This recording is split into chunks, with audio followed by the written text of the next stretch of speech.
मोहतिमिरपहरणे दर्शनलाभादवाप्तसंज्ञान रागद्वेषनिवृत्ते चरणं प्रपद्यते साधु।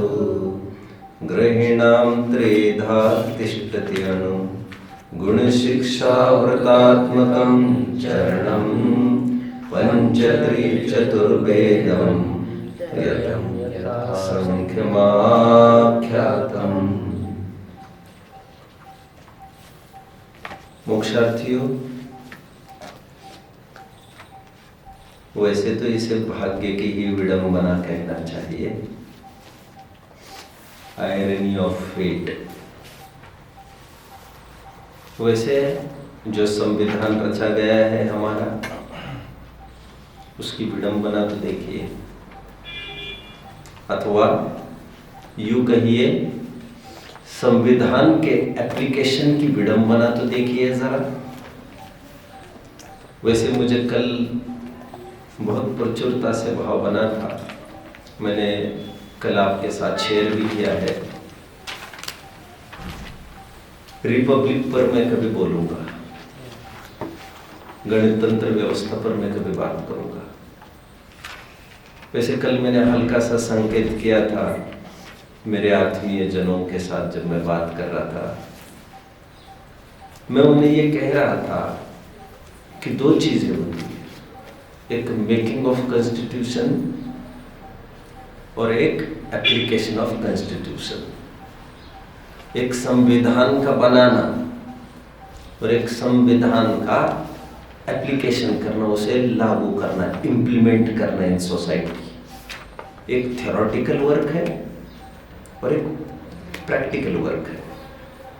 एक कथन है, इंस्ट्रक्शंस है, एंड एक उसका प्रयोग है, प्रयोग। गांधी जी के ऑटोबायोग्राफी का नाम सत्य के प्रयोग है, प्रयोग। My experiments with truth. Experiments मतलब practically what I have undergone in my life. This is not just कि आपको ये करना चाहिए, आपको ये करना चाहिए। This is not hypocrisy. ये कोई भाषणबाजी नहीं है केवल, गेटिंग। और ये जो थ्योरी और प्रैक्टिकल के बीच की जितनी दूरी होगी उतनी थ्योरी की विडंबना होती है। Without application theory is of no use. और थोड़े टाइम के बाद उसे कहना चाहिए डिस्कार्ड किया जाता है, रिफ्यूज किया जाता है। सोसाइटी उसके रिन्यूएशन चाहती है फिर कुछ। Let me recall you Baba Saheb Ambedkar, जो बाद में अध्यक्ष बने थे, प्रधान बने थे कॉन्स्टिट्यूशन के। हालांकि मैं जानता हूं इस बात को, लगभग 2 साल 11 महीने और 18 दिन तक संविधान रचने की प्रक्रिया चल रही थी। मैं अभी उन दिनों को मैं अभी सब उसी में घुस न जाऊँ ऐसा मुझे डर है क्योंकि मुझे मेरे विषय के साथ भी न्याय करना है। लेकिन कॉन्स्टिट्यूशन पर मैंने आपको पहले कभी बताया था 150 पेजेस लिखे गए थे। और ये ख्याल में आया कि जितना लिखा गया है, एफर्ट्स, जितनी इतनी मीटिंग्स बनी है, 166 सेशंस में जितनी इतनी कमेटी बनी है और इतने लोग इसमें जुड़े हैं, और उसके फलस्वरूप जो कॉन्स्टिट्यूशन हमारा तैयार हो रहा है, संविधान, दैट इज मिसिंग, मिल ही नहीं रहा है वो। तो ये पहले दिन पता चला कि ये सब कॉन्स्टिट्यूशन जो लिख रहे थे वो कहीं मिल ही नहीं रही है, लिखित मैटर। तब रिकॉर्डिंग वगैरह ऐसा कुछ सिस्टम था नहीं। तो दूसरे दिन लाल बहादुर शास्त्री ने पूरे 150 पेजेस का इत्थंभूत वर्णन करके दिखाया था। कितने रग-रग में उनके समाया था, कितने जन फॉलो कर रहे हैं। बाद में फॉर्चुनेटली वो मिल गया constitution, but each and every word को उसको मेमोराइज करके उसको पुट अप करना, फॉरवर्ड करना, इसमें जान झोंकनी पड़ती है। ठीक है, ये तो लाल बहादुर शास्त्री बीच में आ गए। बट बाबा साहेब आम्बेडकर ने एक बात कही थी विश्व के पटल पर सबसे जबरदस्त यदि संविधान यदि कोई रचा गया होगा, सबसे बड़ा संविधान तो भारत का वैसे भी है, सबसे बेहतरीन संविधान किसी का रचा गया होगा तो भारत का है। इसके बाद ऐसा संविधान रचा नहीं जा सकता किसी भी देश का। बट उन्होंने कभी ये भी बात कही थी कि मुझे फाड़ने का मन हो रहा है, मेरे ही यदि जलाने की बारी आएगी कॉन्स्टिट्यूशन को तो मेरा नाम पहले लिख लेना, मैं जलाऊंगा इसे। क्यों कहा था, कैसे कहा था, क्या कहा था, और ऐसी क्या आपत्ति पड़ी जो उनको कहना पड़ा, क्या आपत्ति पड़ी होगी? कोई प्रयोग एप्लीकेशन ही नहीं हो रहे तो what use then of making all this. इसलिए उनका यह कहना था, जिस दिन उन्होंने लिखकर तैयार किया था तब उनका यह कहना था, 1950 में उन्होंने ये कहा था कि ये सब लिखकर तैयार हो गया, ये बेस्ट कॉन्स्टिट्यूशन है, बट इसके फेलियर के चांसेस पूरे हैं अनलेस एंड अनटिल इसको अप्लाई नहीं किया जाएगा, इंप्लीमेंट नहीं किया जाएगा, प्रयोग नहीं लाया जाएगा, क्रियान्वयन इसका नहीं होगा तो दिस विल बी यूजलेस। अभी एप्लीकेशन करने वाला कैसा कराए, दैट इज एन आर्ट। कितने जन मुझे समझ रहे बच्चों? एक प्रशासक होता है, एक अनुशासक होता है। मैं जानता हूं, मैं विषय से जुड़ने में मुझे अभी 2-5 मिनट है, 5 मिनट में मैं जुड़ जाऊंगा। प्रशासक जस्ट बोलता है, वर्डिक्ट्स पास आउट करता है, एंड अनुशासक उसे अप्लाई कराता है आगे। प्रशासक पहले अनुशासन की गली से गुजरकर आया हुआ होना बहुत जरूरी है, लेकिन क्योंकि वो तो यहां पर कमरे में बैठकर नियम लागू करता फिरेगा, दैट इज नॉट इनफ। उसका कितना एप्लीकेशन और कितना प्रैक्टिकल है उसका होना, ये उसे पता ही नहीं है अभी।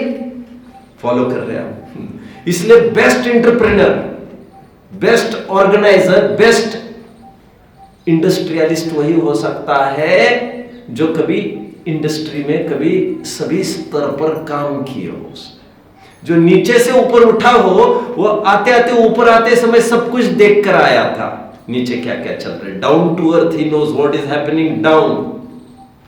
कितने जन मुझे फॉलो कर रहे हैं बच्चों? फिर मैं मेरे प्रकरण में जुड़ना चाहता हूं, उसके पूर्व मुझे भूमिका में इतना ही कहना है, हमारे संविधान की विडंबना तो देखिए सारा। वैसे गाय को डंडा मारते हैं आप तो आपको जेल है तुरंत, संविधान ये कहता है हमारा। ग्रेट, कितना अच्छा लगता है सुनकर।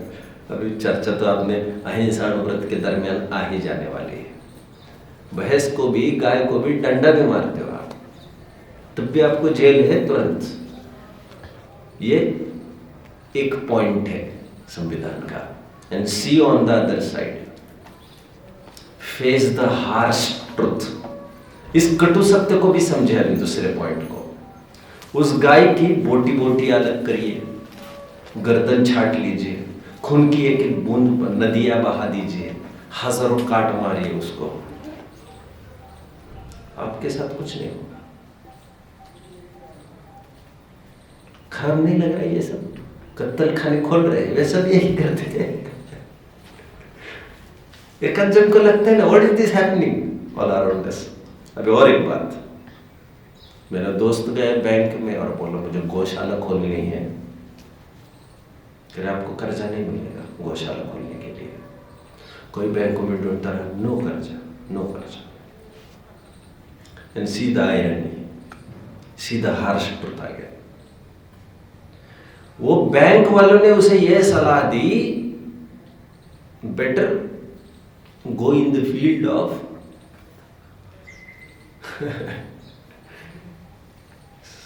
Making slaughter house. कत्ल खाने की ओर बढ़ेंगे, फटाफट कर्जा आपका मंजूर किया जाता है। इतना ही बात नहीं है बच्चों, सब्सिडीज मिलेगी आपको उसके बारे में। आपको कत्ल खाना खोलना है तो सब्सिडीज भी है उसके लिए। कानून व्यवस्था देख रहे हैं हमारे। इसलिए मैं हमेशा इस बात को कहता रहा हूं, ये कानूनालय नहीं है, ये कायदा मंदिर नहीं, कायदा मंदिर है, सॉरी, ये कानून का मंदिर है केवल। मंदिर भी कैसे कहेंगे उसको? इट्स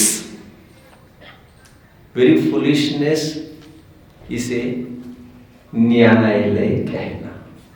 न्याय नहीं होता है यहां पर केवल कानून का अमल होता है। जो लिख कर गए हैं, जितनी शक्ति है उसका अमल होता है। न्यायालय तो उसे कहते हैं जो धर्म से जुड़ा हो, समझ रहे हैं, जो भावनात्मक काम करता हो, इमोशनली वर्क करता हो, जो जीव दया आदि का उसकी बुनियाद होना जरूरी होता है। भावनाओं के लोप हुए बिना, इमोशंस की, फीलिंग्स की बात नहीं रहेगी तो इसका क्या फायदा है? ये सब खूब आपको सब्सिडीज दी जाएगी बच्चों। अब वन मोर थिंग, गर्भपात, I know it's not fair and it's a crime. गर्भपात ठीक है क्या बच्चा? अब वो बच्चा गर्भ से बाहर आ गया और उसको मार दिया, माँ बाप ने ही फेंक फाक दिया, मार दिया, कुछ किया। अभी उस पर हत्या का चार्ज चलता है और उसे ठेठ फांसी है, 302 पीनल कोड, क्या? No excuse there. बट गर्भपात को आपने डाइल्यूट कर दिया, ये कहकर क्या आपने बढ़ावा नहीं दिया उसको? और इसी के बदौलत इतने गर्भपात भी होते रहते हैं। यदि उसे भी बराबरी की सजा होती, मैं पक्ष में नहीं हूं फांसी देकर सबको लटकाओ, खत्म करो, मैं कुछ नहीं कहना चाहता अभी फिलहाल। मैं तो ये कहना चाहता हूं, ये डिफरेंस क्यों रिजल्ट में आपके? जो रिजल्ट बाहर निकलने के बाद था, वही 2 महीने पहले जो किया, दैट इज इक्वल ऑफेंस नहीं है क्या? ये इक्वली क्राइम नहीं माना जाएगा क्या इसको? और हमारी लचरता के कारण बढ़ावा मिलता रहता है। गर्भपात को उतना बड़ा क्राइम नहीं माना जाता आज, जबकि हमारे हाथ में था कॉन्स्टिट्यूशन को कैसे रन करना। मुझे याद आता है, याद भी मेरी कमजोर है, याददाश्त मेरी बड़ी कमजोर है। मैंने कहा मतलब वो सत्य है ऐसा नहीं। As far as I remember, it was bill Clinton. Bill Clinton ने अपने पार्लियामेंट में, पार्लियामेंट समझते हो ना बच्चों, जहां पर सभी मंत्रिमंडल बैठा रहता है, स्पीकर्स रहते हैं, संसद कह सकते हैं हम, वहां पर उन्होंने सबके बीच में यह बात कही, year after their won't be abortions. गर्भपात नहीं होगा अमेरिका में इसके बाद। जिन्हें बहुत लग रहा है गर्भपात हो, हम नए इंस्टीट्यूट्स खोल रहे हैं। जिन्हें नहीं चाहिए बच्चे, वे आइए, अनाथ आश्रम जैसे आइए और बच्चों को छोड़ के चले जाइए। We will not ask you why. हम आपसे 1 पैसा नहीं लेंगे। अब बहुत इच्छा रखते तो हम आपको पैसा दे देंगे। एक बच्चा आने पर हम इतना पैसा देंगे जो गरजेंगे। बच्चा हमें ला के दो, उसकी परवरिश हम करेंगे। आपको ये करने की जरूरत नहीं है। एंड मैं हमेशा कहता रहा, आपको इससे पहले भी मैंने कहा है, आप भूल रहे होंगे, साइलेंट स्क्रीन नाम की एक फिल्म भी बनी थी। I think that was a documentary, जिसमें वो पूरे पार्लियामेंट में दिखाई गई सबको, जिसमें गर्भपात होते समय उस बच्चे को कितनी पीड़ा होती है वहां पर दिखाया गया सबके बीच में। और जब हथौड़ी से ठोकी जाती है खोपड़ी उसकी, गर्भपात समझ में आता है ना, गर्भपात तो हथौड़ी से ठोकी जाती है तो उसका मुंह इस प्रकार खुल जाता है, as if he is screaming, मुझे बचाओ, मुझे बचाओ। देयरफॉर वो डॉक्यूमेंट्री का नाम क्या है? Silent scream. तुम मां होकर तुम ही तुली हो। मैं ये कह रहा हूं, अमेरिका जिसको हम कहते हैं ये पिछड़ा है, मतलब culturally I am talking about, सांस्कृतिक रूप से हम कहते हैं भारत आगे। इतना तो यहां पर होता तो क्या बात होती इसमें? हियर आफ्टर ऐसा नहीं होगा, कोई भी किसी को करेगा नहीं। मदर टेरेसा का एक बहुत अच्छा स्लोगन जारी किया था उसने, एबॉर्शन को मिटाने के लिए we have started with adoption. I have a solution for abortion and that is adoption. क्या अर्थ समझे बच्चों? एबॉर्शन इज गर्भपात एंड एडॉप्शन इज गोद लेना. उसका उत्तर है हम गोद लेंगे. एनीवे, आइए बैक. मैं इतना सब घुमाने का क्या तात्पर्य है? फिजूल कुछ नहीं होता. शायद आप मेरे थिंकिंग कॉर्ड्स को टच कर पाए, मेरी विचारधारा से शायद आप जुड़ जाए. कितना अच्छा होता यदि 5 अनुव्रत को परिभाषित करने का दायरा यदि कानून होता लौकिक, तो कितना मजा आता. कितने जन मुझे फॉलो कर रहे. मुझे याद आता है एक बार रतनलाल कटारिया जी एक अच्छे मान्यवर विद्वान हुए हैं. यही कुछ 60-70 साल पहले, 80 साल पहले. मैं उनको काफी पढ़ा है. तो उन्होंने कभी कहा था एक जैनी का लाइफस्टाइल कुछ इस कदर का है, वो वर्ल्ड के किसी भी कॉर्नर में जाए, कहीं भी उसको कोई पिनल कोड को उसको सोचने की गरज नहीं है. वो किसी भी दायरे में क्रिमिनल कभी नहीं माना जाएगा. जैनी के 8 मूल गुण, और स्पेशली उन्होंने तब कहा था जैनी के 12 व्रत कुछ इस कदर के हैं जिसमें कोई भी कानून और संविधान उसको फंसा नहीं सकता. उसमें हमारा लाइफस्टाइल पर कितना नाज होना चाहिए. मुझे याद आता है ज्ञानी झेल सिंह ने श्रवण बेलगोला में जब स्पीच दिया था, when he was invited by Jains there, तो उन्होंने ये कहा था, मैं विश्वास करता हूं कि यदि जैन प्रिंसिपल्स पर चला जाए इस देश में तो एक भी पुलिस स्टेशन की जरूरत नहीं पड़ेगी. कितना अमन सुख चैन हो जाएगा. But unfortunately this can't happen. Jain है और वो भी कितने सिमटे हुए, और जिन पर आरोप और एफआईआर इतने दर्ज है कि हिंदू की ही इजाद है. कोई तालमेल है क्या हमारा उनका? किसी भी प्रकार कोई तालमेल है हमारा उनका? मजबूरी में एक आध दिन बेंच पर उनके बगल में आकर बैठे तो इसका मतलब क्या होगा? मजबूरी में कभी हम अपनी आइडेंटिटी के रूप में हिंदू लिखते थे जब आतंक फैला था 200-300-400-500 साल पहले. वो हमारी मजबूरियां थी कुछ. लेकिन times have changed now, situations have changed now, and moreover our mindsets have changed now. Anyway, कितना अच्छा होता, बोलो बच्चों, लाइन को पूरी करेगा कोई? कितना अच्छा होता हम 5 अनुभूतों को डिफाइन करने में, इनको दे दो भैया 2 पॉइंट्स.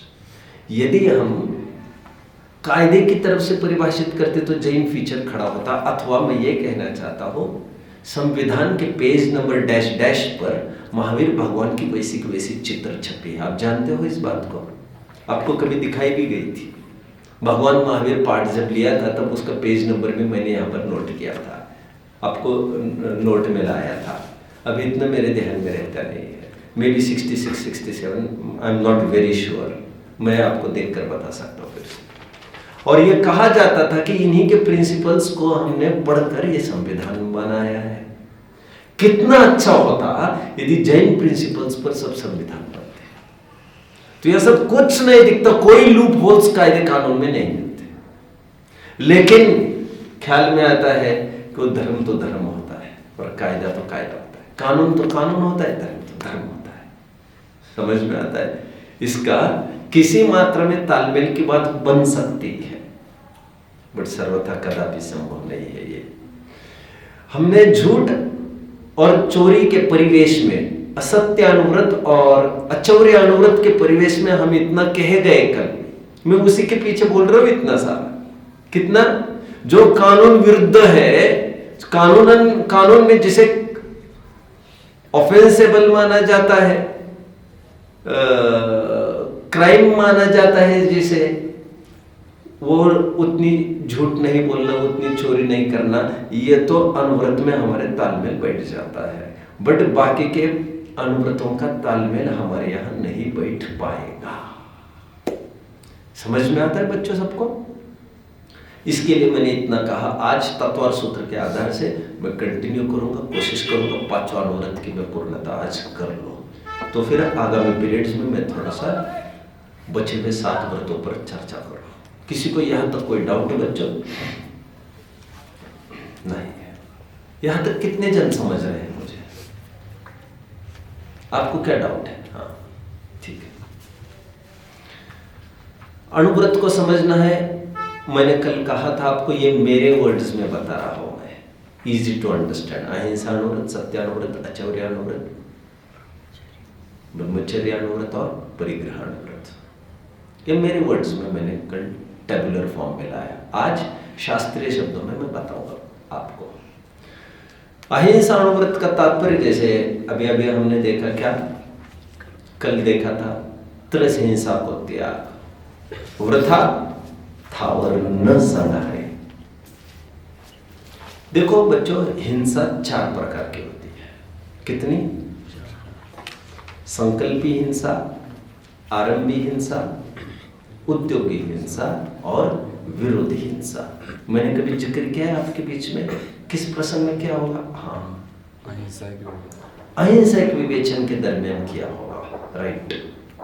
मैंने कितना स्ट्रेस दिया पता नहीं है। स्ट्रेस तो आज भी विशेष नहीं देने वाला, फिर भी मैं इसको कह दूं। 4 प्रकार की हिंसा है। हिंसा को 4 प्रकार में कैटेगराइज कर सकते हैं। जैसे हमने मुनिराज को कहा निरारंभो परिग्रह। क्या कहा हमने बच्चों? हमने मुनिराज का क्या स्वरूप बताया? मुनिराज कौन है? जिन्हें ना परिग्रह है तिल तुष मात्र का, और जिनसे ना कुछ आरंभ भी होता है। कीड़ी मकोड़ी तो बहुत दूर, लेकिन जिनसे एक सचित घास पर भी पैर कभी नहीं रखा जाता। अधर फर्श है कोई, अधर फर्श बच्चों। मैं वहां पर कहता था, याद है कहीं याद आना है इस बात को? अधर फर्श होगी कोई, उस पर मुनिराज नहीं चल सकते कभी भी। किचन में फर्श, आजकल हम देखते बरसात के दिनों में मुनिराज उसमें पैर नहीं रखे, इसलिए फर्श रखे जाते। देखा है आपने? सज्जन भी नहीं चल सकता, नहीं चलना चाहिए। मुनिराज का तो सवाल नहीं, क्योंकि जिसमें हिलने की गुंजाइश है उसमें हीरिया समिति तो नहीं पलेगी आपकी। उसके नीचे कितने से मूर्छन जीव मरे बिना नहीं रहेंगे। ठीक है। 4 प्रकार की हिंसा है बच्चों, संकल्पी, आरंभी, उद्योगी, विरोधी। संकल्पी पहले परिभाषा देखते हैं। संकल्पी परिभाषा, संकल्पी हिंसा, संकल्पी इज प्री प्लान्ड, इंटेंशनली। अभिप्राय में पढ़ा है, उसको उपादेय मानता है। संकल्पी हिंसा की बात कर रहा हूं। उपादेय मानता है मतलब सोच कर करता है। उपादेय शब्द हटा दीजिए थोड़ी देर के लिए, इसे कहेंगे हम संकल्पी हिंसा। निर्दयता इसमें मेन रोल अदा करती है, देयरफॉर इट इज संकल्पी हिंसा। एंड रेस्ट जितनी भी 3 हिंसाएं हैं, चाहता तो बचना है उनसे भी, लेकिन ऐसी कुछ कंडीशंस है उसके सामने, ऐसी कुछ सिचुएशंस उसके सामने आकर खड़ी है, due to which he can't get rid, जिससे वो छूटना चाहता तो है लेकिन चाहकर भी छूट नहीं सकता।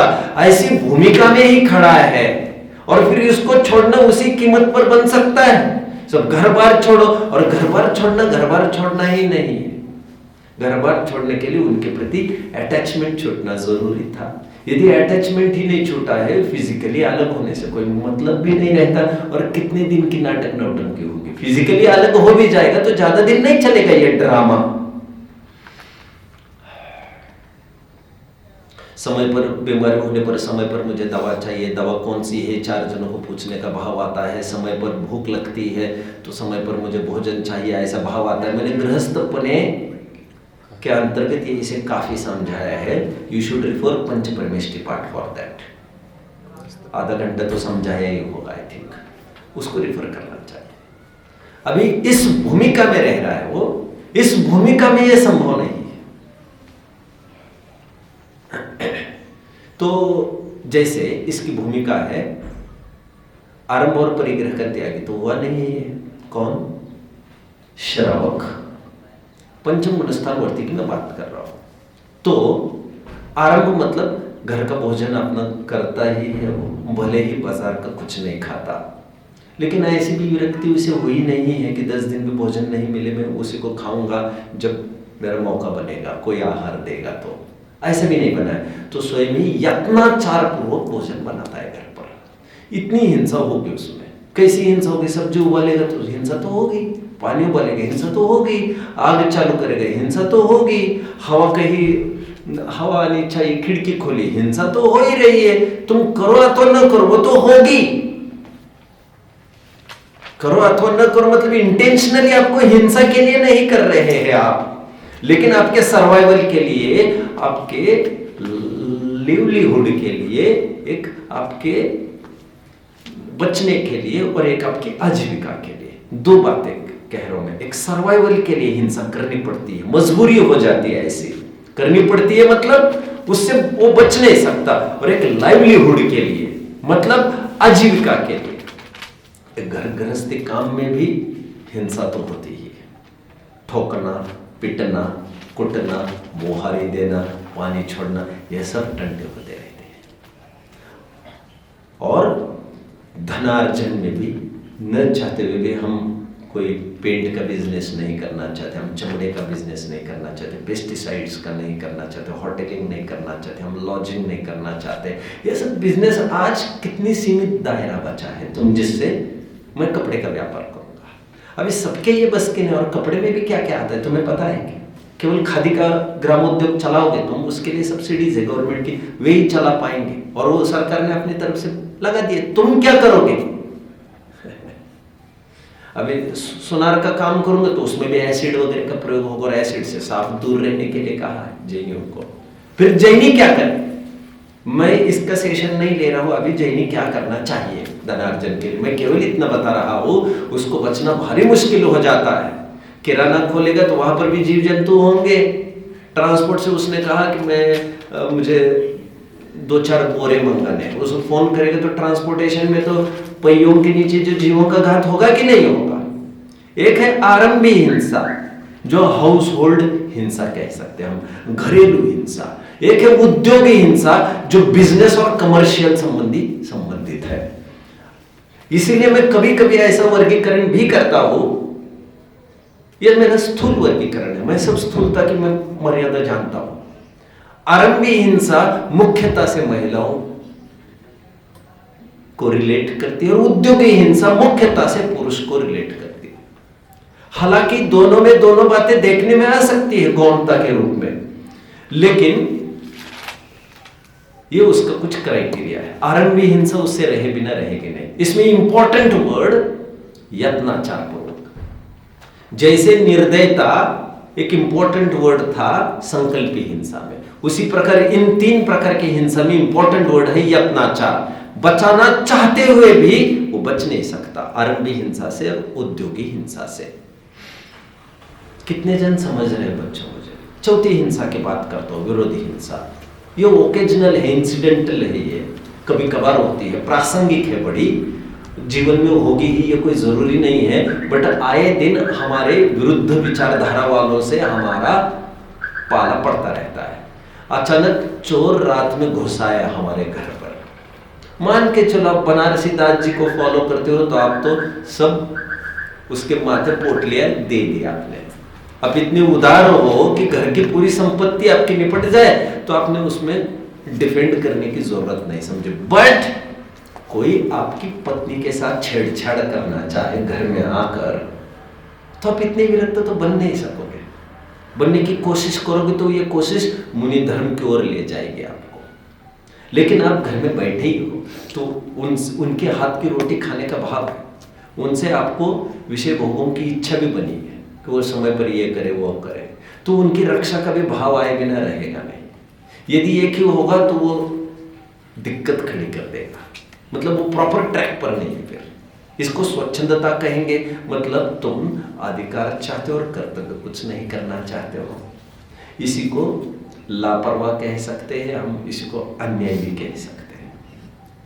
विरोधी हिंसा समझ में, रामचंद्र जी के माध्यम से भी विरोधी हिंसा हो गई ना, न चाहते हुए भी सीता का हरण करके गए, मैदान में आना पड़ा उनको। तो ये मजबूरी के तीनों हिंसाएं, गृहस्थ से, श्रावक से, पंचम गुण स्थानवर्ती से। मैं इसका परसों खोलूंगा, पंचम गुण स्थानवर्ती क्या है, ये परसों खोलने का सोच रहा हूं, थोड़े टेक्निकल एस्पेक्ट्स। अभी मैं थोड़ा सा इजी बात करना चाहता हूं। तो ये 4 प्रकार की हिंसा के बारे में मैंने बता दिया बच्चों आपको। अहिंसानुवृत्ति क्या करता है? डेफिनेटली अहिंसानुवृत्ति संकल्पी हिंसा का त्यागी होता है। बाकी 3 हिंसाएं मैं अभी और थोड़ा बता दूं आपको। बाकी 3 हिंसाएं उसके जीवन में भी चलती रहती है। अनुवृत्ति की मैं बात कर रहा हूं, गेटिंग, और स्पेशली मैं पंचम गुण स्थान की दूसरी प्रतिमा की बात कर रहा हूं। परसों विशेष बात करूंगा। आगामी प्रतिमा में पंचम गुण स्थान में रहते हुए ही आगे आगे चलकर आरण्य हिंसा का भी त्याग होएगा, उद्योगी का भी त्याग होगा, विरोधी का भी होगा, बट वो लेटर पार्ट है, बहुत बाद का पार्ट है। मेजर पार्ट उसका अनुवृत्ति का, पंचम गुण स्थानवर्ती का मेजर पार्ट उसका 3 प्रकार की हिंसा में प्रवृत्तिमय ही होता है। इसलिए मैं यहां पर यह कहना चाहता हूं, केवल संकल्पी हिंसा का त्यागी होता है, बाकी 3 हिंसा का त्यागी नहीं होता है, क्योंकि 3 हिंसाएं वो रोकने की चाह होने पर भी रोक नहीं पाता, इसी भूमिका में ही वो खड़ा है। अहिंसा अनुव्रत का प्रकरण क्लोज। बट जाते जाते कुछ तत्व और सूत्र के सूत्र आपके सामने होंगे। जल्दी खोलिए 7वां अध्याय है आपके पास। 7वां अध्याय देखिए, अहिंसा अनुव्रत की कुछ भावनाएं देखिए, पेज नंबर 310 ये पेज है मेरा बच्चों। गेटिंग? यहां पर कोई बच्चों फटाफट उठो, वहां पर दे दो, आपको थोड़ा ध्यान रखना चाहिए इसका। तो देखिए, अहिंसा अनुव्रत की कुछ भावना की बात करूंगा और कुछ अतिचार की भी मैं बात करूंगा। गेटिंग? देखिए, जिन्हें 2 बातें देखनी है बच्चों हमें अभी। अणुव्रत अथवा व्रत लिख दीजिए हेडिंग, 3 कॉलम बनेगा, व्रत, अतिचार, भावना। अब पहले भावना लिखिए, अणुव्रत, भावना, अतिचार, 3 कॉलम्स बनेंगे। 2 कॉलम बाद के बड़े बड़े बनेंगे। पहला कॉलम एकदम ही छोटा बनेगा, 1 centimetre is enough, 2 centimetres will do. पहला कॉलम व्रत, दूसरा कॉलम भावना, तीसरा कॉलम अतिचार। जैसे अहिंसानुव्रत आपने लिखा, तो भावना का क्या तात्पर्य है? करणीय। और अतिचार का तात्पर्य अकरणीय। यह मैं मेरी लोकल भाषा में आपको बता रहा हूं। जब हायर स्टडीज होगी आपकी तो मैं विशेष बातें करूंगा। क्या करने से that will boost your Anuvrat भावना, अनुव्रत। क्या करने से आपका अनुव्रत बढ़ेगा, इफेक्ट। करणीय, क्या करने से अनुव्रत पर आँच आएगी, अंकुश आएगा, खतरे में आ जाएगा, दैट इज अकरणीय। तो देखिए सूत्र, देखिए चौथा सूत्र बच्चों, क्या लिखा है चौथे सूत्र में? वाम मनोगुप्ति रियादान निक्षेपण समित्य आलोकित पान भोजनानि पंच। इसमें 5 भावना बता रहे हैं। कौन सी? वचन गुप्ति, मनोगुप्ति, 2 भावना बताई। जिसे हिंसा से बचना, वे कम बोले, वे उलझुल सोच विचार बंद करें, क्योंकि हिंसा विरुद्ध सोचने से भी होती है। वांग मनोगुप्ति, एक ईर्या समिति, देख देख कर चलो। आदान निक्षेपण समिति, कुछ भी चीज उठाते समय, रखते समय देख देख कर उठाओ रखो। एंड आलोकित पान भोजनालय, दिन में भोजन करो, नेचुरल उजाले में भोजन करो, सोच सोच के भोजन करो। ये अहिंसा व्रत को सुरक्षित रखेगा आपके। कितने जन मुझे फॉलो कर रहे बच्चों? अभी इसी विधि से मैं 5 देखने हैं हमें। है ना, थोड़ा रैपिडली चलूंगा क्योंकि आज पूरा करने का विचार बना है मेरे पास चारों। हाँ, लेकिन ऐसा भी नहीं करना है मुझे कि आपको समझे बिना आगे बढ़ना है, तो आप थोड़ा सा ट्यून अप हो जाइए। अभी सूत्र देखिए आप आगे का, अतिचारों के सूत्र I think they are starting from, एक मिनट, 25 क्या 25 सूत्र पर आइए बच्चों, सी पेज नंबर सॉरी सूत्र 2525। कितने जन को मिल रहा है? अभी क्या करने से आपका अहिंसा अनुव्रत खतरे में पड़ता है? आज आएगी बंध, किसी को बांध कर रखेंगे पशु को, इसलिए मैंने कहा था अहिंसा अनुव्रत में मैं इसकी चर्चा करूंगा। पशुओं को बांध कर रखना अनुव्रत का घात होता है, पूरी गुंजाइश। पशुओं को बांध कर नहीं रखेंगे तो क्या करेंगे?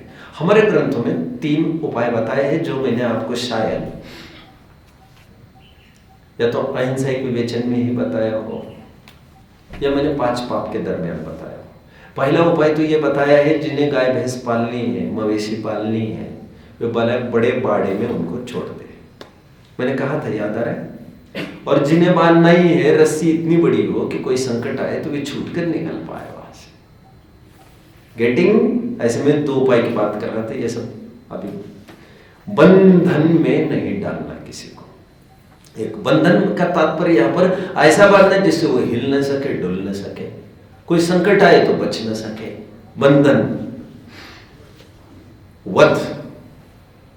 वध का तात्पर्य यहाँ पर लाठी से मारना ऐसा लेना है। जो आपके दिमाग में आ रहा है अर्थ, ऐसा आपको नहीं लेना है। मैं टीकाकार को समझा रहा हूं, ऊपरी तौर पर आप अलग अर्थ कर पा रहे होंगे, लेकिन आपने गौर से अध्ययन नहीं किया ग्रंथों का, इसलिए ये सब हो रहा है।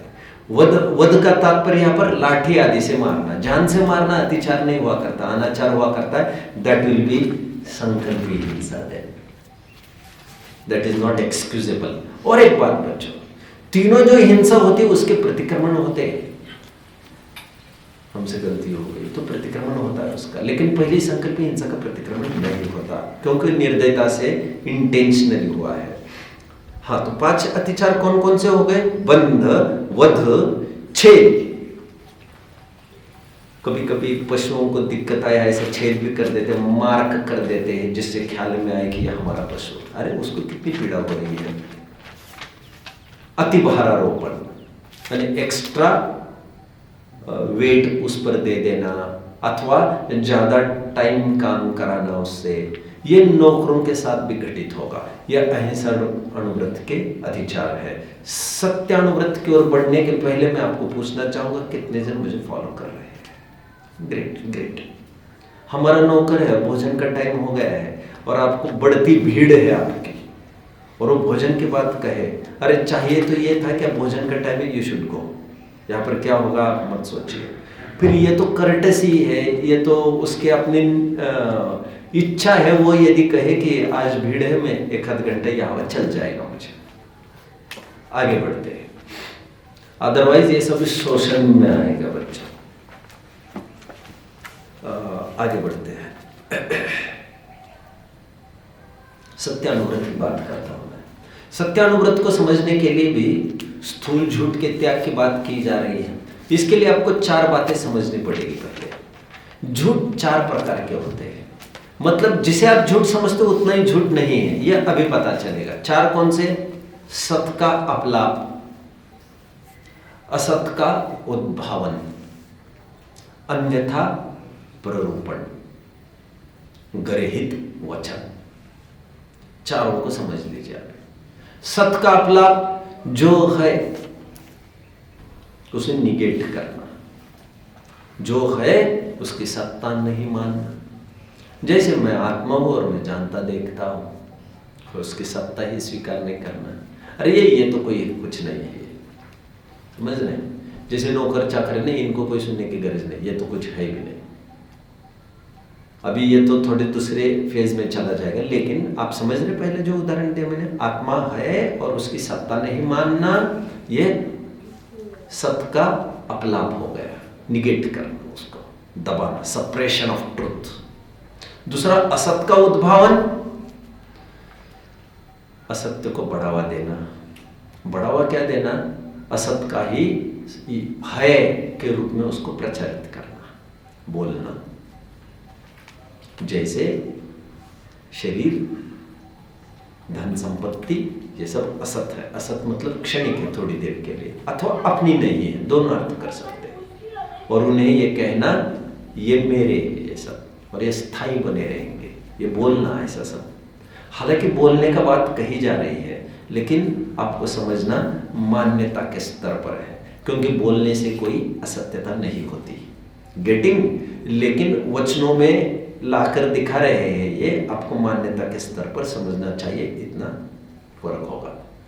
भरत जी भी कहते हैं कि मैं 6 खंड का मालिक हूं, तो उससे कोई उनका असत्यता नहीं हो जाती। वह उनका कहा हुआ नई विवक्षा है, समझ रहे हैं? वे अपेक्षा समझते हैं, कहो पर मानो मत, ऐसा वे जानते हैं। लेकिन अज्ञानी जो कहते हैं वो मानता नहीं है, इसलिए कहने की तरफ कुठाराघात किया जा रहा है। तीसरी बात, अन्यथा प्ररूपण। अन्यथा प्ररूपण मतलब जैसे स्वयं जीव है, स्वयं शाश्वत है, स्वयं को क्षणिक मानना, स्वयं को स्त्री पुत्र आदि मानना, स्वयं को विद्वान मानना, स्वयं को बच्चा मानना, मैं विद्यार्थी हूँ, अभी हमें क्या है ऐसे। और गर्हित वचन मुझे बहुत जबरदस्त और अपीलिंग पॉइंट लगता है हमारे जैनिज्म का। लोक में भले ही वो सत्य वचन बोले हैं उसने, लेकिन यदि विपदा के कारण हो, कलुषता का कारण हो, कलह का कारण हो, विद्रोह को पैदा करने में कारणभूत हो, तो वे सत्य वचन होने पर भी वे असत्य के ही दायरे में चले जाते हैं। बहुत सुंदर वर्डिंग से मैंने आपको 5 पाप में जरूर बताया होगा। ये सत्यमपि विपदे, समदभद्राचार्य देव के मूल वर्डिंग्स क्या?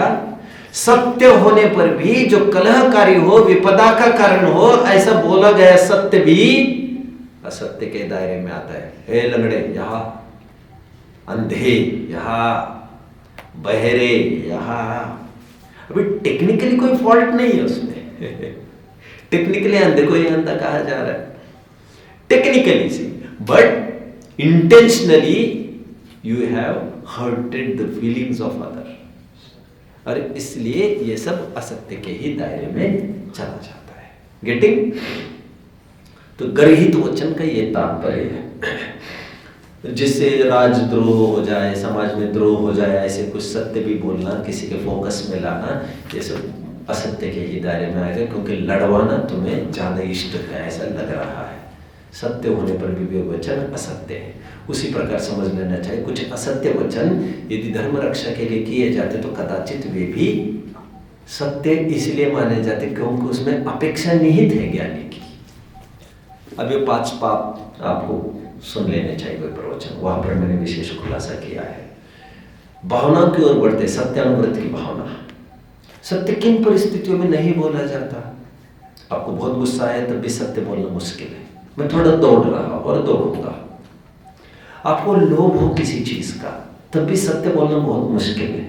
आप तो पक्ष उसी का करेंगे जिससे आपको कुछ फायदा हो रहा हो, तो जरूरी, और भय हो रहा हो तब भी सत्य बोलना मुश्किल है, क्योंकि भय के वशात तो कुछ भी कह सकता है। समझ रहे ना? अपने जरूरी किसी से हमारा कुछ अनबन हो गई तो जबरन किसी के बारे में हमने गलत कह दे, या ऐसे या ऐसे ऐसे, क्यों? उसे फंसाएंगे हम, उन्होंने हमें फंसाए तो हम उनको फंसाएंगे। वो तो ये समझा मेरा। अरे भाई, सत्य के लिए जहां दांव पर लगाई जा सकती है। हरिश्चंद्र का उदाहरण, गांधी जी का उदाहरण मैंने काफी दिया है जब 5 पाप मैंने पढ़ाए हैं। मुझे फिर से वहां पर नहीं मुड़ना है, मुझे भावना पढ़ाना है। तो क्या किया जाए जिससे आपका सत्यानुव्रत सुरक्षित होगा? स्थूल झूठ आपका बोलना टल जाएगा। क्या होगा? देखिए क्या करना चाहिए भावना में। सूत्र नंबर देखिए 5। क्रोध, लोभ, भीरुत्व मतलब भय, हास्य, प्रत्याख्यानानि, इसका त्याग करना चाहिए 4 चीजों का। अच्छा, हंसते हंसते भी बोलेंगे तब भी सामने वाले को शक हो सकता है, तो झूठ के ही दायरे में चला जाएगा। ठीक? अश्वत्थामा हतो नरोवा कुंजरोवा, ये उदाहरण मैंने पहले दिया था आपको। तो भले ही बोलने में वो संदिग्ध थे बोलने में, लेकिन सामने वाले को ऐसा लगेगा, ऐसे इनको पता था। हंसते हंसते हमने बोला हाँ हाँ आए हैं लोग, हाँ हाँ हाँ आए हैं, तो तुम्हारे एक्शन से उसको यकीन नहीं हुआ, दैट इज ऑल्सो। इसलिए हास्य को आपको अभाव करना चाहिए उसका। चलिए, क्रोध लोभ भीरुत्व हास्य प्रत्याख्यान आदि, इसका त्याग करना चाहिए, राइट। और अनुविची भाषणम च, परंपरा के अनुसार जो वाणी आई है जिनवाणी, उसी के अनुसार आपको बोलना चाहिए। ये आपका सत्यानुव्रत सुरक्षित रखेगा। आगे बढ़ते हैं। इसके अतिचार क्या क्या आएंगे बच्चों? 5 सब 5 भावना 5 अतिचार। अतिचार क्या क्या आएंगे? सूत्र नंबर आपको देखना है 26। मिथ्या उपदेश, गलत उपदेश देना। रहोभ्याख्यान, किसी की गुप्त वार्ता को प्रकट कर देना। गुप्त वार्ता को, उस गुप्त वार्ता को प्रकट कर देना जिसमें आपका प्रयोजन खराब था और आप जानते थे आप षड्यंत्र कर रहे, कुछ कर रहे हैं, तो ये सब असत्य के ही दायरे में आएगा। कूटलेख, झूठे कागज बनाना, डॉक्यूमेंट्स झूठे बनाना। क्रिया, क्रिया तो कुटलेख क्रिया। न्यास अपहार, किसी की रखी हुई चीज धरोहर हड़पने का विचार बनना, हड़पना, ये सब। और साकार मंत्र भेदा,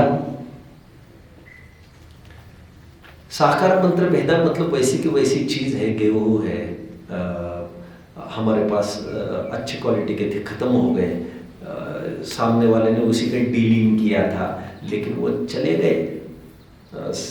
सॉरी एक मिनट जरा, साकार मंत्र भेदा का अर्थ अभी ये ले लीजिए, आई एम सॉरी।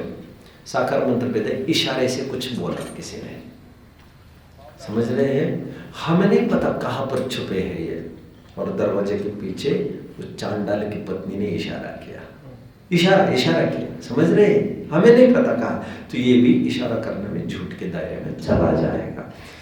आगे बढ़ते, हिंसा हुआ, झूठ हुआ, चोरी की तरफ बढ़ी है। ठीक है, ठीक है। चोरी की थोड़ी विशिष्ट परिभाषा आपको समझनी पड़ेगी। छह डाले की एक लाइन अहिंसा व्रत की, जन प्रतिका बिन नाहि कछु गहे अदत्ता, इस लाइन को आगे करके चलना है आपको। इसके लिए आपको जैनिज्म ये बता सकेगा ये बात, इसके लिए आप अन्यत्र जाएंगे तो आपको कोई प्रॉपर स्ट्रीम नहीं मिलेगी। यहाँ पर ये कहना चाहते हैं किसी की बिना पूछे कोई भी चीज़ नहीं लेना। अब ये चारों बातें लगा लेना चोरी की परिभाषा में, किसी की पड़ी हुई, भूली हुई, रखी हुई, गिरी हुई, सब चारों समझ लेना। तो ये सब चोरी में कब आएगा? यदि आप बिना पूछे करते हो किसी को और कोई भी चीज़ उठाते हो, तो यह आपका अहिंसानुव्रत का लोप हो जाएगा, अतिचार आ जाएगा इसमें। तो केवल छूट आपको जल और मिट्टी की है। बिना पूछे आप किसी का जल ले सकते हैं, बिना पूछे किसी की मिट्टी ले सकते हैं। अनुव्रति यह कर सकेगा, अचम्य अनुव्रति यह कर सकेगा, क्योंकि इसे सूक्ष्म चोरी बताया गया है।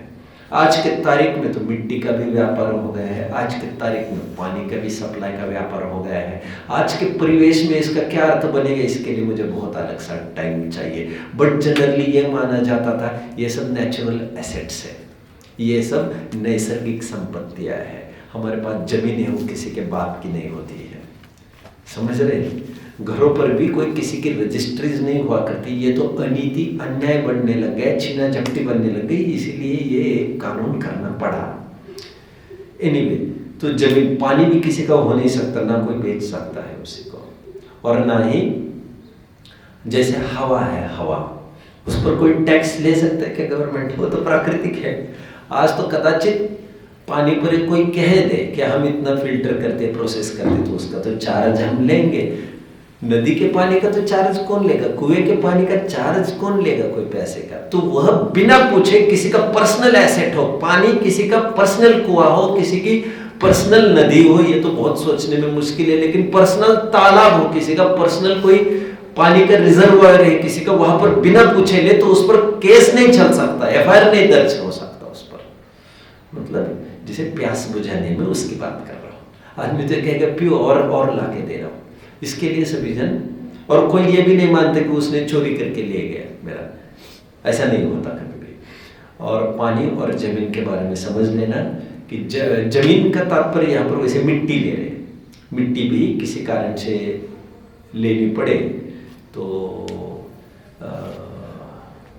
किसी की मालकियत की मिट्टी, ओके, मालकियत की, तो अहिंसा अनुमत उसका चला नहीं जाता कहीं, क्योंकि इतनी उसकी छूट दी है। दो ही बातों की, जल मृतिका बिन और ना ही कछु गए अदत्ता, बिना दिए हुए इन दो वस्तुओं के अलावा और कुछ नहीं लेता। एक विशिष्ट परिभाषा समझ लेना चाहिए आपको। नेचुरल एसेट से उनकी बात चल रही है। देखिए आगे बच्चों, अभी तो रेती की भी कितनी चोरी होती है, मैं कहाँ उलझू उसमें, ऊपरी बात मुझे कहनी है। कहाँ तक आए बच्चों? अभी भावनाओं की बात मैं करूंगा, सत्य अनुव्रत की भावनाएं बच्चों। 5 कौन सा सूत्र देखना है? छठवा, शाबाश, शून्याकार, विमोचितावास, ये 5 भावनाएं जिन्हें अपना सत्य अनुव्रत सुरक्षित रखना है। वे क्या करें? खाली स्थान पर रहे। कितनी बड़ी बात है ये। और चोरी का इसके क्या साथ क्या लेना देना है? यहाँ पर अर्थ करने के लिए मुझे घंटों लगेंगे, क्योंकि ये व्रतों की भावनाएं हैं, ना ही केवल अनुव्रत की और ना ही केवल महाव्रत की। तो महाव्रत में कैसे लागू होगा, अनुव्रत में कैसे लागू होगा, इसका मुझे अलग टाइम चाहिए। लेकिन अभी मैं इतने कह दूं, शून्यागार, विमोचित आवास, ये और परोपरोधाकरण, पहले तीनों है ना, पहले दो ना स्पेशली। शून्यागार मतलब खाली स्थान, और विमोचित आवास मतलब उजड़े हुए घर, वहां पर रहना, जिन्हें अचौर्य अनुव्रत सुरक्षित रखना है। क्यों? क्योंकि अभी अनुव्रत में घटित करूंगा मैं। झगड़ा लोग सदा सुद्धा जिन्हें सब कोशिशें की है, भावना अधिकार का पहला पेज पढ़ लेना चाहिए फॉर डिटेल्स।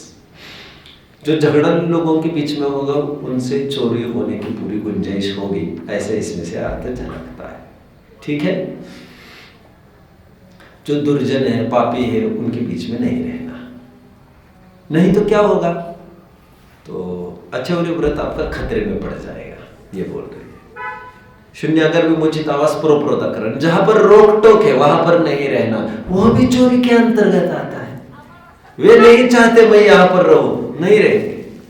क्यों? यदि ऐसा करते उनकी इच्छा के विरुद्ध तो चोरी हो जाएगी। परोपरोधाकरण, भैक्ष शुद्धि, यदि भोजन की शुद्धि नहीं है आपकी, बड़ा अटपटा लगने वाला है आपको, घंटों लगेंगे।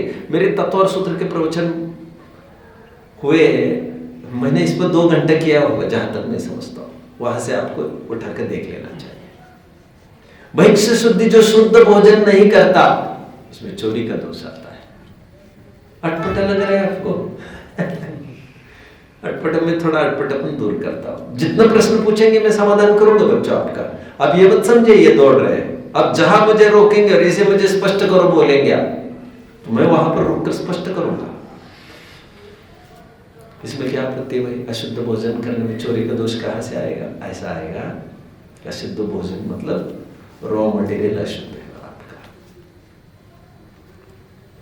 इतनी ही बात नहीं है, जो दिया जा रहा है वो भी भक्ति से नहीं दिया जा रहा है आपको। सामने वाला देना चाहता है और तुम चाहते हो वो मुझे दे दे खाने के लिए, तो ये चोरी में आएगा। बिना इच्छा के और बिना भक्ति के दिया गया भोजन को भी अशुद्ध भोजन कहते हैं। ये मैं अभी खोल रहा हूँ, कई पहलुओं को मैं खोल सकता हूँ, फिलहाल मैं इसी पहलू को खोलूंगा। आचरणीय अपेक्षा दी है। कितने जन समझ रहे हैं? अभक्ति से दिया गया भोजन वर्जित है, अन्यथा वो चोरी है। उसकी विलिंगनेस थी नहीं देने के बाद ले लिया, तो दैट इज ऑल्सो चोरी। महात्मा गांधी जी के उस स्लोगन को जो मैंने वहां पर बोला था 5 पाप के स्वाध्याय में, वो मैं फिर से रिपीट कर रहा हूं। जो बिना अपने कार्य सेवा किए, जो बिना अपना योगदान दिए यहाँ के आश्रम में, वर्किंग कंट्रीब्यूशन कुछ नहीं दिया और तुम खा रहे हो, तो दैट इज ऑल्सो चोरी। कोई बिना पूछे गुड़ की डली भी उठाकर खाता है, इंटेंशन ठीक नहीं है उसका, दैट इज ऑल्सो चोरी। कितने जन समझ रहे मुझे? चलिए सधर्म विसंवाद, साधर्मियों से विसंवाद करना, इसमें भी चोरी का दोष आता है। क्यों?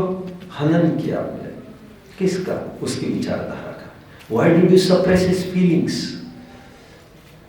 तो क्या चुप बैठता? हाँ चुप बैठते। तो क्या हम साधु संत है? नहीं, तुम सत्यानुव्रति हो। और सत्यानुव्रत की खैर चाहते हो तो ये करो, नहीं तो फिर सब झूठ के दायरे में चला जाएगा। तो विसंवाद किसी से नहीं करना, बहस किसी से नहीं करना, नो कॉर्न्स, ऐसा ही है वैसा ही है, मत करो ये सब। ये विसंवाद सत्यानुवृत्ति नहीं करता है। नो रिप्लाई बेस्ट रिप्लाई, माने तो सहज योग्यता, नहीं माने भवितव्य विचार। यदि माने भला, नहीं माने बनारस सिद्धांत जी की शैली याद आती है, माने तो शाबाश, नहीं माने तो तुम्हारी ऐसी योग्यता, हम क्या करें? 2-3 गालियां नहीं देंगे तुमको हम, तुम्हारी ऐसी योग्यता ऐसे ही ऐसे ही, और गालियां भी दे दे मुंह से तो अभिप्राय अच्छा ही होना चाहिए उसका। कितने से मुझे फॉलो कर रहे बच्चों? 5 भावना है, शून्यागार, विमोचित आवास, परोपरोधाकरण, भैक्ष शुद्धि, सधर्म विसंवाद। ये 5 भावना है। विसंवाद आगे क्या? विसंवादा, सधर्म विसंवादा, पंच।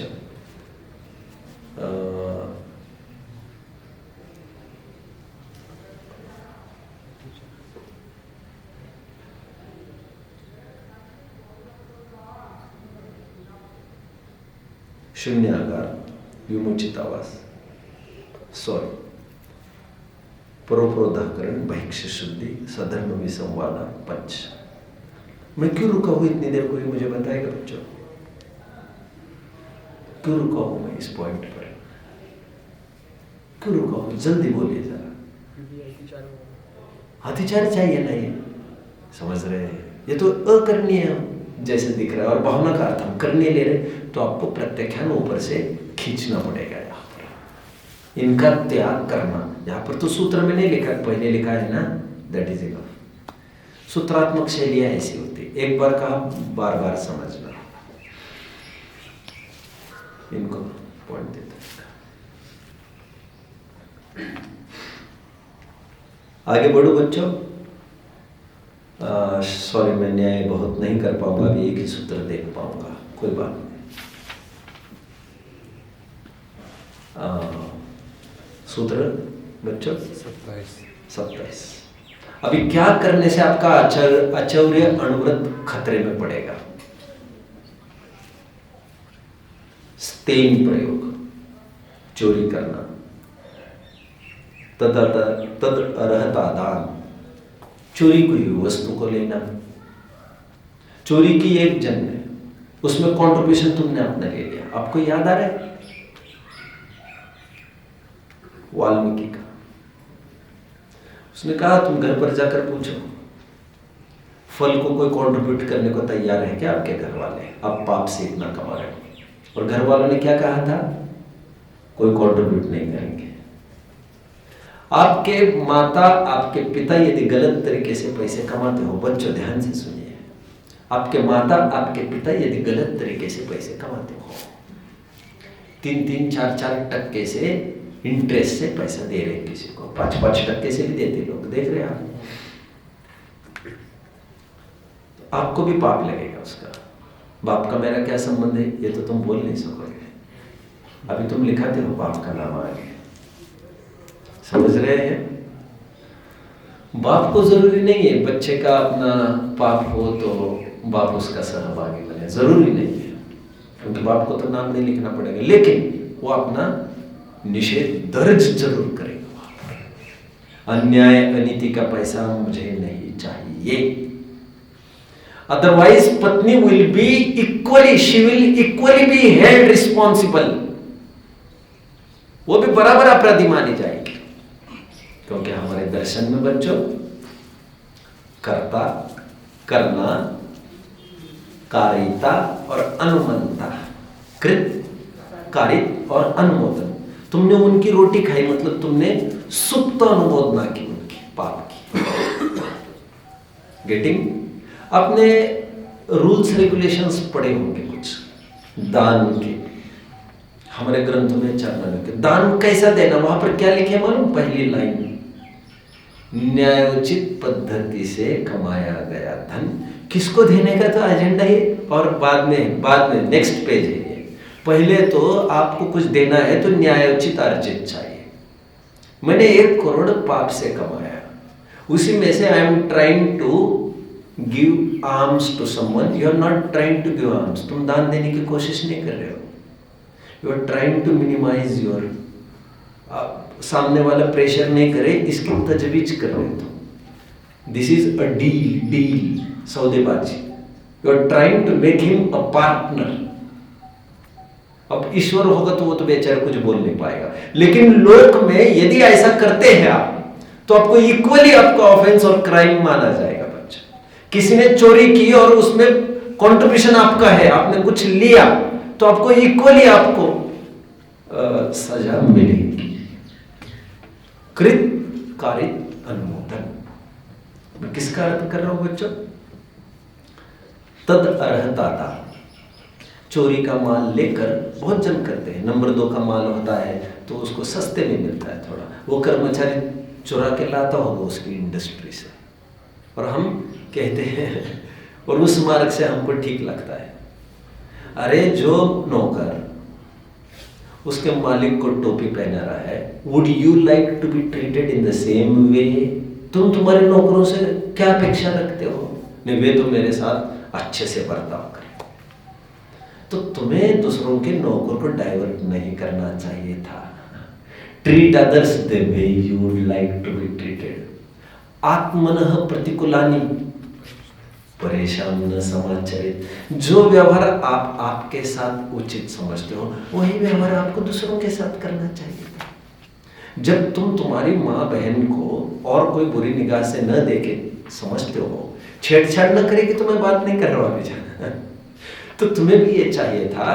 तो तुम्हारे घर जब शीशे के बने हैं तो तुम्हें जरूरी था औरों के शीशे के घर तो तुम बख्श दो। तद अर्हता दान। किसी को डाउट इसमें बच्चों? चोरी करना, चोरी की प्रेरणा देना, चोरी का माल लेना।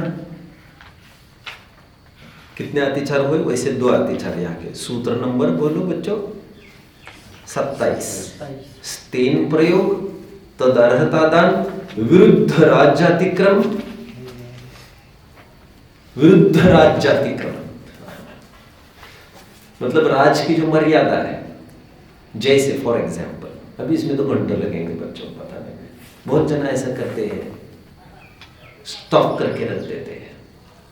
कोविड आ गया और गोदाम के गोदाम भरे इस सेठ जी ने, क्योंकि वो जानते हैं कि इसका बहुत पैसा आने वाला है।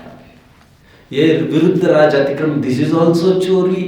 हमने पैसा दिया, ये नहीं। जितना तो मेरे नीडी था उतना ही तुम्हें लेना चाहिए था। तेजी मंदी इसी को नहीं कहते। दूसरों की कब्र पर अपने घर नहीं बनाए जाते। कंडीशंस देखो, this is not a business, this is treacherous. समझ में आता है? This is cruelty. दूसरों मर रहे हैं और हम यहाँ पर भाव बढ़ाते जा रहे हैं।